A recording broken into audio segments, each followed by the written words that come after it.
Bonsoir et bienvenue sur Al24 News. Je suis heureuse de vous retrouver pour un nouveau numéro d'édition spéciale. Le président américain Joe Biden s'apprête à se rendre les prochains jours au Moyen-Orient. Il s'agit de sa toute première tournée dans cette région depuis sa prise de fonction le 20 janvier 2021. Quel intérêt derrière cette visite? Eh bien, on y revient ce soir avec nos invités. Monsieur Hamoud Salhi, bonsoir. Bonsoir. Docteur en sciences politiques, professeur à l'Université de Californie. Pascal Lepôtrema, bonsoir. Bonsoir. Vous êtes géopolitologue, merci d'être avec nous. Et Tawfiq Hamel, invité habituel d'édition spéciale. Bonsoir, monsieur Tawfiq Hamel. Ouais. Bonsoir. Docteur en histoire militaire, spécialiste dans la stratégie des États-Unis dans les pays du Sud. Merci à vous, messieurs, d'avoir accepté notre invitation. Eh bien, pour commencer, c'est la première fois que le président américain, on l'a dit, se rend dans la région du Moyen-Orient. Il y a bien entendu des enjeux derrière, Pascal Lepôtrema. Quel intérêt, quel sens donner à cette tournée du président Joe Biden? Alors, en quelques mots, je pense qu'il s'agit pour Washington de redorer, je dirais, l'image des États-Unis, qui a quand même été assez écornée au gré des années passées pour diverses raisons sur lesquelles on reviendra certainement. Et il s'agit aussi pour Joe Biden stratégiquement justement de reconstituer, je dirais, ou réasseoir une logique de partenariat dans l'idée de contrer la Russie. En somme, j'aurais le sentiment, si vous voulez, qu'on réactive un peu l'esprit qui pouvait prévaloir au moment de la dite guerre froide. Parce qu'on sait très bien que, par exemple, la Russie a très fortement renforcé ses liens avec l'Iran, qui lui permet de contourner l'embargo en cours à cause de la guerre en Ukraine. Et il s'agit aussi, enfin, pour Joe Biden, eh bien, de conforter des relations entre les pays arabes et Israël. Voilà. Alors, les enjeux sont importants, monsieur Lepôtrema, vous venez de l'évoquer. Monsieur Hamoud Salhi, si on devait analyser cette tournée du président américain dans la région du Moyen-Orient, ça reste quand même une tournée à haut risque politiquement. Comment est-elle perçue à l'intérieur des États-Unis ? Bien sûr, c'est une visite qui est attendue aux États-Unis, mais si je peux peut-être mettre cette visite dans un contexte que Pascal, votre invité, a évoqué. Vraiment, je ne vois pas une raison spéciale qui justifie cette visite, seulement que peut-être qu'il est attendu depuis longtemps. Prenons le plan stratégique que Pascal a dit. Il ne semble pas que la Maison-Blanche ait planifié stratégiquement cette visite, particulièrement si on regarde, on voit ce qui est publié de la Maison-Blanche et dans les médias. Dans la grande stratégie américaine, par exemple, les deux grandes puissances que les États-Unis déclarent, la Russie et la Chine, la Syrie, par exemple, où la Russie joue un rôle très important dans le conflit syrien n'est pas planifié dans cette visite. Oui. Et puis, il y a d'autres choses, la question palestinienne et le processus de pays. Maintenant, en visitant d'abord Israël, puis en s'envolant pour l'Arabie Saoudite. Entre-temps, il y a une publication d'un article dans le Washington Post l'article publié par le président Biden, essayant de poser des raisons pour cette visite. Oui. Il est clair que cette visite, comme Pascal l'a dit, est destinée à la consommation publique plus que tout, avec l'espoir d'obtenir peut-être l'Arabie Saoudite pour augmenter la production de pétrole et donner un sens de sécurité pour les Israéliens. Et puis, il y a un autre contexte. Biden arrive dans la région faible. Mm-hmm. Les sondages montrent qu'il se débrouille mal parmi les démocrates et les républicains. Et puis, n'oublions pas que ses fonctions, quand il est élu, et il parlait beaucoup de changer la politique américaine dans le Moyen-Orient, oui. À la remodeler cette politique au Moyen-Orient, mettant l'accent sur des thèmes qui ont bien élaboré dans d'autres domaines.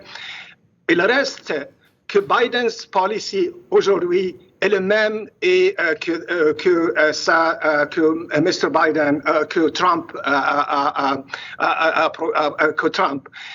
En raison, ce que dit que cette visite est beaucoup plus pour donner une idée à les Américains oui. qu'il est en train de donner quelque chose, de faire quelque chose, mais reste les problèmes essentiels dans la région. Je ne pense pas qu'ils seraient abordés. Très bien, donc on l'a compris, cette visite intervient dans un contexte particulier. On s'approche des élections midterms aux États-Unis. Il y a également, vous avez évoqué, Monsieur Hamoud Salhi, donc le timing dans lequel intervient cette visite. Si on devait analyser le timing, justement, pourquoi se rendre au Moyen-Orient maintenant, Monsieur Tawfiq Hamel? Alors, globalement, moi, il me semble qu'actuellement, au moins depuis quelques années, les États-Unis connaissent ce qu'on appelle un moment de Suez au Moyen-Orient. Ça reflète un peu la situation de la Grande-Bretagne en 1956. À partir de cette date, la Grande-Bretagne commence à perdre son influence au Moyen-Orient et c'était les Américains qui prenaient sa place progressivement. Et mon sentiment, c'est que les Américains, depuis au moins 5 ans, commencent à connaître un moment de Suez au Moyen-Orient et les Américains commencent à prendre conscience justement de cette perte d'influence dans la région. Et à ce premier élément, il y a un deuxième élément qui me semble très très important, que jusqu'à 2010, les Américains, le centre de la stratégie américaine a toujours été la lutte contre le terrorisme ou ce qu'on appelle les menaces transnationales, sachant qu'elles n'ont jamais oublié évidemment ce qu'on appelle les grandes puissances, la Chine et la Russie. Mais elles étaient secondaires dans cette stratégie. Et depuis 2010, en tout cas depuis 2010, les Américains ont commencé à réorienter cette stratégie pour justement prendre en considération l'émergence des grandes puissances, notamment l'émergence de la Chine et le retour de la Russie. Sauf qu'on ne peut pas changer une stratégie du jour au lendemain. Et une fois que les déclarations, les lignes générales ont été annoncées, ensuite il faut penser de quelle façon la traduire sur le terrain. Et j'ai l'impression actuellement les ajustements passent. La stratégie américaine actuellement connaît cette période de transition, d'instabilité, sachant que le Moyen-Orient joue un rôle très très très important dans la politique d'endiguement de la Chine. Justement, sur ce point, Monsieur Pascal Le Potremat, pensez-vous que la région du Moyen-Orient est toujours cette région si importante pour les États-Unis? Oui, mais justement, je pense que quand je vous disais tout à l'heure qu'on a le sentiment qu'ils veulent reconstituer l'atmosphère qui prévalait pendant la guerre froide, c'est-à-dire une espèce d'approche bilatérale. Sauf que dans la région, vous regardez la plupart des pays, négocier avec les États-Unis, avoir des partenariats soit, mais que ce soit absolument pas exclusif. Les temps ont changé. On est à l'ère du multilatéralisme. On revoit très clairement via les BRICS, vous savez, cet acronyme qui parle des pays dits non alignés, parmi lesquels la Russie et la Chine. Il y a une volonté de diversifier les partenariats et les relations. Mais en somme, très clairement, aucun pays, pour être assez lapidaire, bien sûr en dehors de l'Iran, mais comme l'Arabie Saoudite, même l'Arabie Saoudite qui va être un pays avec lequel il y aura des échanges pendant le voyage de Joe Biden, mais aucun de ces pays n'a envie de se retrouver comme en 1945, enferré dans une logique binaire, bilatérale avec Washington. Vous voyez, c'est ça qui a changé. Et à Washington, par contre, oui, encore une fois, je réinsiste, à travers cette volonté de favoriser le partenariat entre l'Arabie Saoudite et les Israéliens dans le sillage des accords d'Abraham de 2020 qui avait permis à des pays du Conseil de coopération du Golfe de renforcer leurs liens avec Israël. Il y a une volonté d'ostraciser un peu plus l'Iran, l'ennemi d'Israël, et à travers l'Iran, la Russie. Vous avez parlé de l'Iran qui est bien entendu l'enjeu stratégique qui préoccupe Joe Biden actuellement, et c'est annoncé comme le principal, si vous voulez, le principal objectif de cette visite, Hamoud Salhi. Oui, bien sûr. Il faut bien souligner que le Moyen-Orient n'est plus la priorité américaine. Elle est une priorité avec d'autres priorités. Ceci est du fait que la stratégie américaine aujourd'hui est basée pour augmenter la production de pétrole. La continuité de la stratégie américaine est vue dans d'autres domaines, que ce soit en Syrie, que ce soit en Yémen, même dans l'Afrique du Nord. Le deuxième point dans ce contexte, avec la stratégie américaine ancienne, si je peux, dans un nouveau monde, il y a l'Iran. L'Iran qui maintenant a d'autres partenaires. Il a dans à son côté les Russes. Il a d'autres stratégies, une stratégie avec la Chine et d'autres moyens qui peut mettre l'Iran comme un pays plus dominant dans la région. Mais justement, est-ce que les États-Unis peuvent isoler davantage l'Iran actuellement? Est-ce parce que... Oui. Je m'excuse. Allez-y. Je vous en prie, monsieur. Je vois bien, c'est pour ça qu'il faut voir l'Iran dans le contexte israélien. C'est Israël qui fait dans son contexte la politique américaine. Les Israéliens ne veulent pas un Iran qui est nucléaire. Et puis les Iraniens, pour le moment, ont démontré qu'ils peuvent être, comme on dit, ils auront du succès de combattre tout l'embargo et tout ça. C'est pour ça que les États-Unis, ou le président américain, cette visite de Joe Biden, a deux points essentiels. C'est Israël de donner une idée aux Israéliens et non que s'ils vont signer un contrat, un traité avec les Iraniens, les intérêts d'Israël ne seront pas oubliés. Et de augmenter la production de pétrole.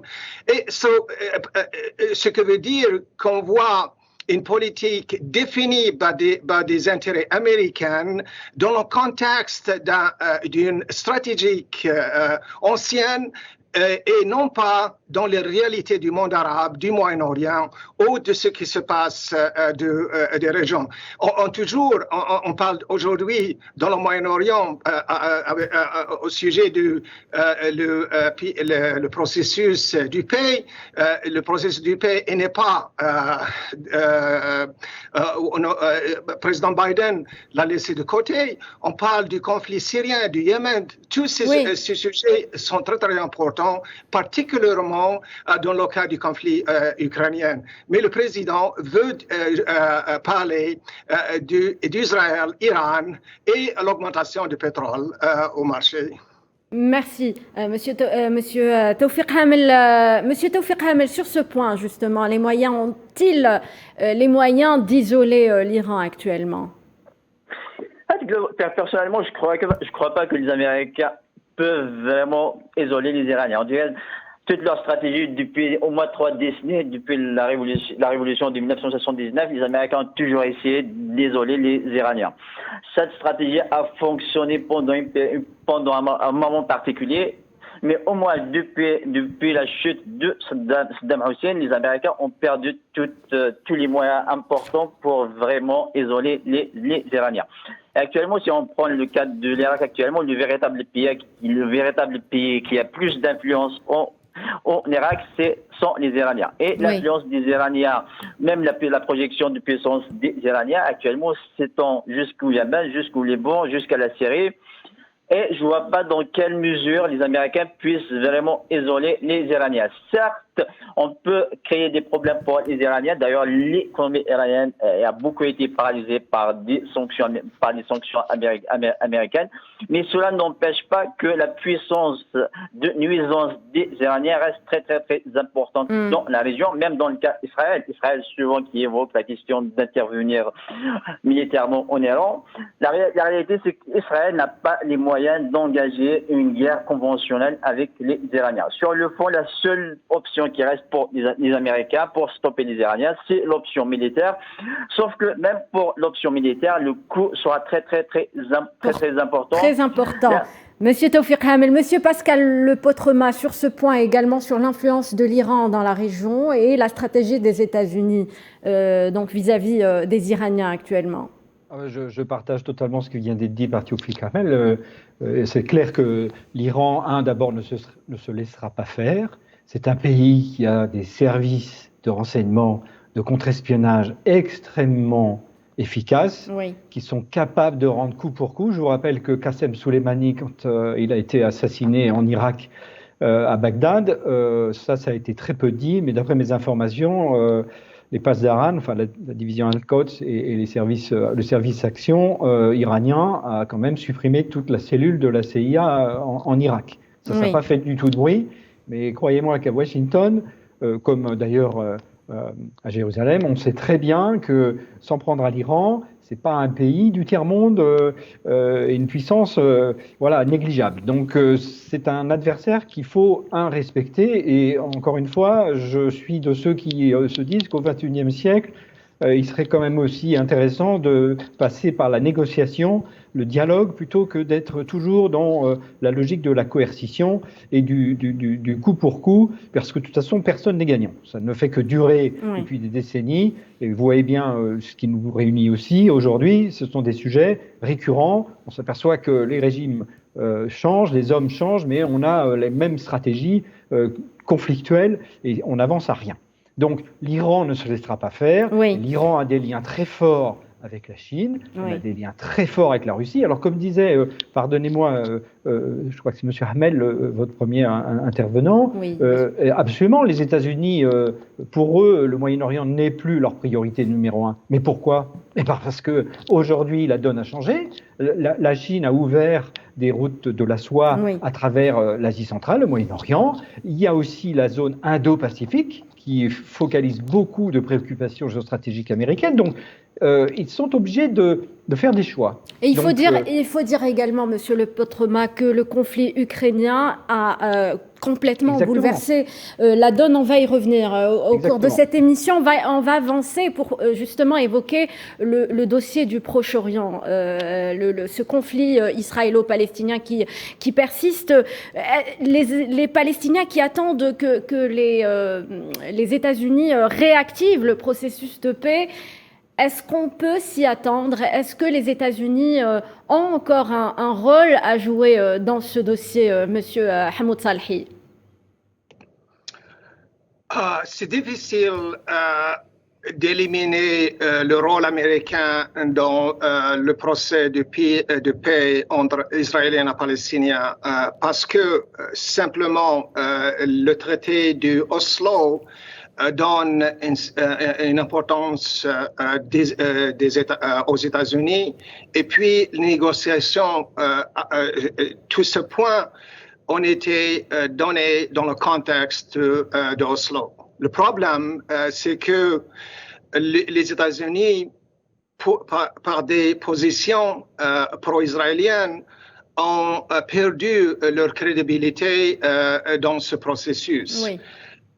Entre-temps, il y a les Israéliens qui ont fait beaucoup qui ne voulaient plus négocier Oslo et continuent de parler d'un État israélien, et n'oublions pas avec Jérusalem, la capitale. En même temps, il y a un problème interne palestinien. Il me semble que le problème du pays sera abordé après la conférence ou le sommet arabe en Algérie, où il y aurait peut-être une position arabe qui pourrait sauver ce processus, particulièrement si les Arabes, si les Palestiniens et si les autres parties qui ont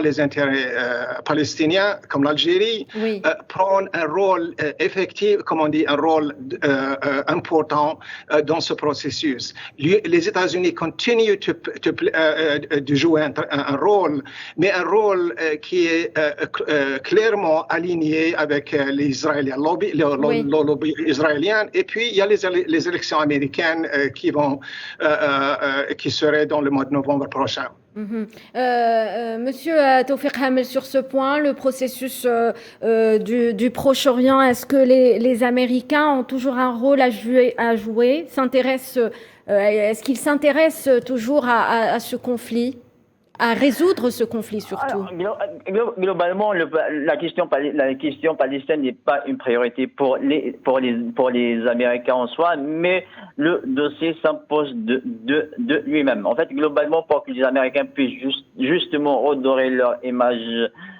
en tout cas aux yeux de certains pays arabes, les États-Unis doivent passer par le dossier palestinien. À court terme, le problème de la position américaine, sa position est très très déséquilibrée en faveur d'Israël. Cette position, j'en doute que cette position va changer à court terme. Peut-être à long terme, ça pourrait changer quand on voit actuellement la position du Parti démocrate. Ces derniers temps, le Parti démocrate se montre de plus en plus de membres du Parti démocrate qui se montrent en faveur de rééquilibrer la politique américaine vis-à-vis d'Israël. Pour l'instant, ça reste quand même insuffisant, ça reste très très insuffisant, mais il y a de fortes possibilités que la position du Parti démocrate et au sein de la société américaine, de plus en plus, on est plus sensible aux Palestiniens, aux droits des Palestiniens, mais ce changement ne sera pas à court terme.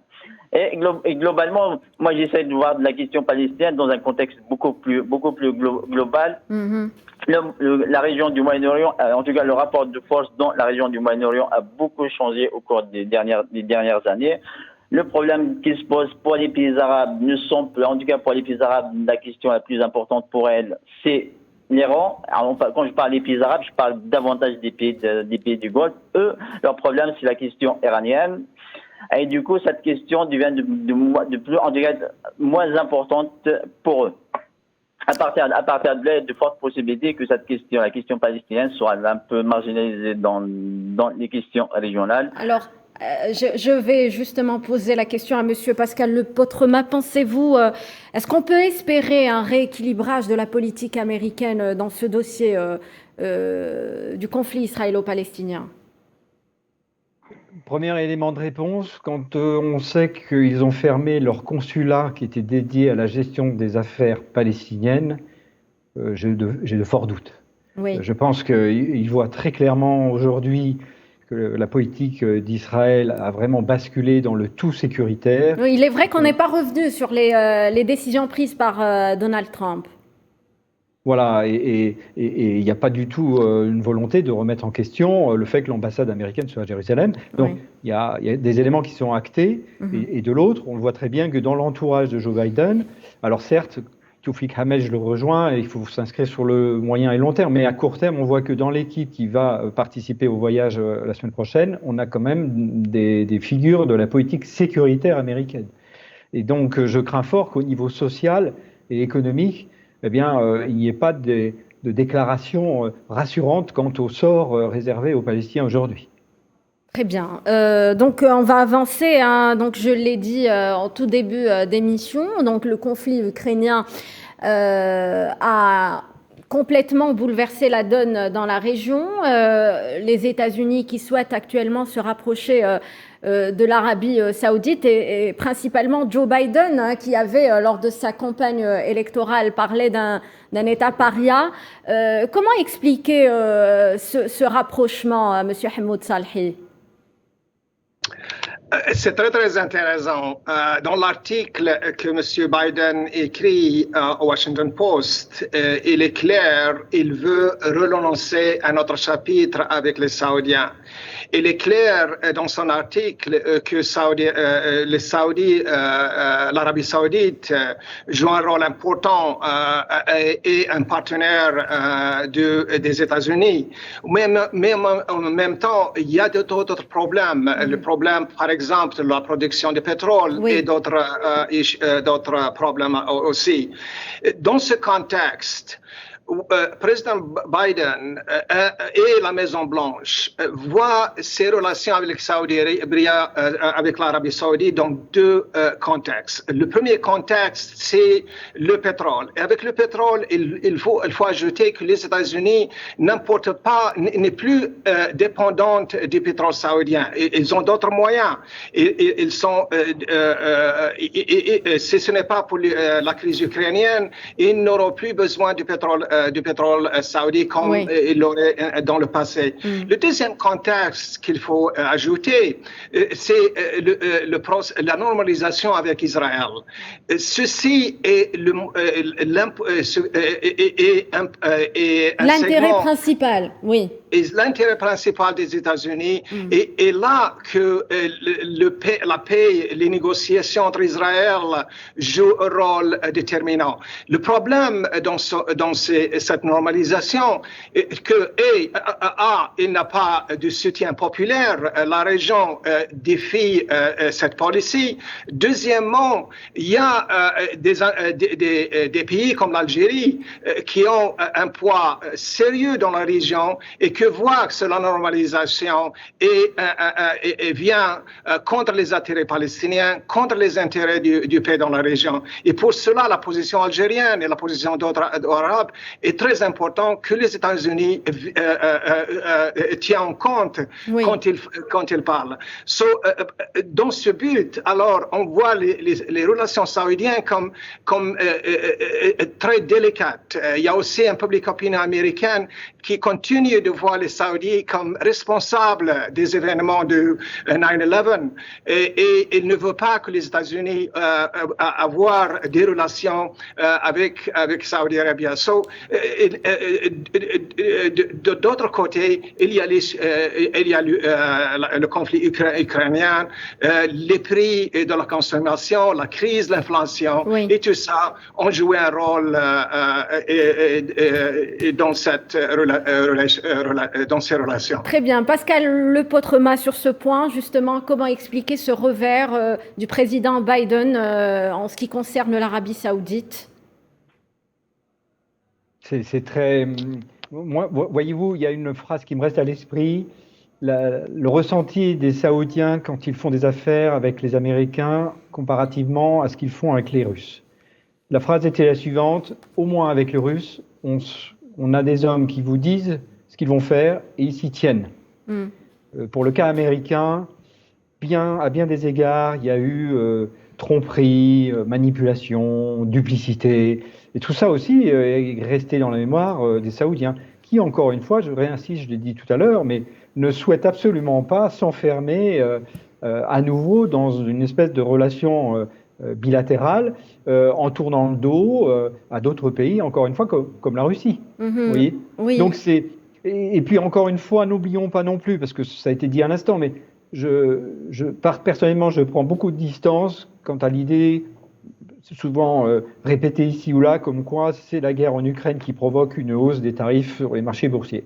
Je suis désolé, la raison première, ce sont les logiques spéculatives. Vous avez des gens, des traders, des réseaux qui sont opportunistes et qui profitent de la situation pour faire une montée globale des prix. Bien sûr, des prix directs sont liés aussi à la chute de la production céréalière en Ukraine, mais c'est loin d'être généralisé.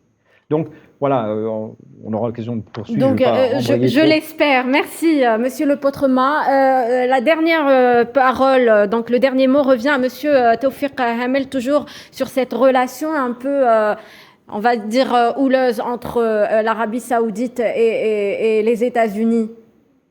Actuellement, dans le contexte du conflit ukrainien. Globalement, il y a des tensions dans les relations entre les États-Unis et l'Arabie Saoudite, au moins qui datent depuis le printemps arabe. On a déjà commencé, les amis saoudiens en reprochant aux Américains de ne pas avoir été suffisamment soutenus. Oui. Et en tout cas, on commence déjà la crédibilité des États-Unis aux yeux des Saoudiens a été un peu entachée. Et là, actuellement, dans le cadre de la guerre en Ukraine, les Saoudiens veulent rester, en tout cas, pas uniquement les Saoudiens, veulent en tout cas rester neutres, avoir une certaine neutralité, que ce soit vis-à-vis des Américains ou de la Russie. Et dans ce cas, les Saoudiens veulent garder, en tout cas, ne veulent pas aggraver leurs relations avec la Russie, et certainement ils vont faire le nécessaire justement pour garder la même distance. Merci Taoufik Hamel pour cet éclairage. J'espère qu'on aura l'occasion de revenir sur ce sujet passionnant. Merci messieurs de nous avoir éclairés. C'est la fin de cette édition spéciale. Merci de nous avoir suivis. Restez sur Al 24 News. Très bonne soirée.